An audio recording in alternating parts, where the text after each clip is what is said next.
శ్రీకృష్ణదేవరాయలు విజయనగర సామ్రాజ్యానికి మహారాజు.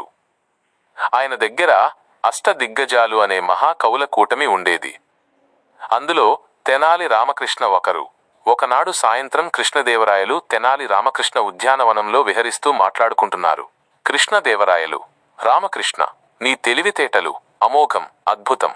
నీలాంటి కవి వేరొకరు ఉండబోరు అని ప్రశంసలతో ముంచెత్తాడు. రామకృష్ణ: అంతా మీ అభిమానం, కాళికామాత ఆశీర్వాదం అని అన్నాడు.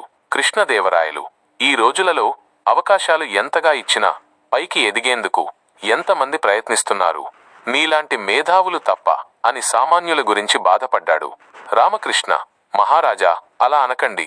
మనకన్నా ఒక సామాన్యుడు తలుచుకుంటే చెయ్యలేని పని అంటూ ఏదీ లేదు.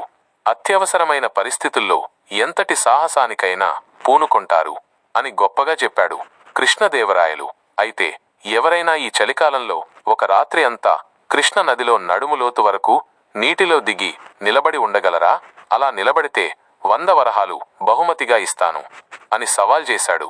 రామకృష్ణ: తప్పకుండా మహారాజా, ఒక సామాన్యుడి సామర్థ్యం లోకానికి తెలపడానికి ఇది ఒక చక్కటి ఉదాహరణ అని వినయంగా అన్నాడు.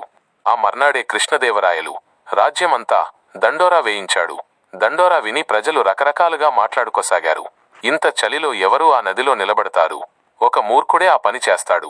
బ్రతికి ఉంటే బలుసాకు తినవచ్చు, వరహాల కోసం ఈ చలిలో వణికిపోతూ మరణిస్తామా ఏమిటి అని అనుకున్నారు.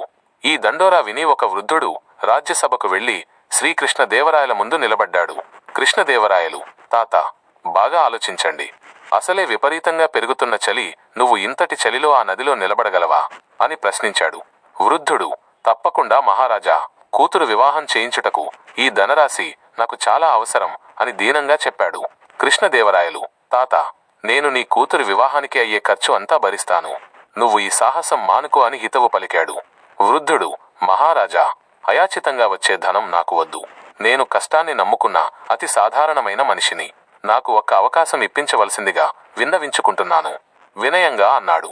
కృష్ణదేవరాయలు సరేనని అనుమతిచ్చాడు. ఆ వృద్ధుడు ఒక రాత్రి అంతా నదిలో నడుము వరకు నీటిలో దిగి నిలబడ్డాడు.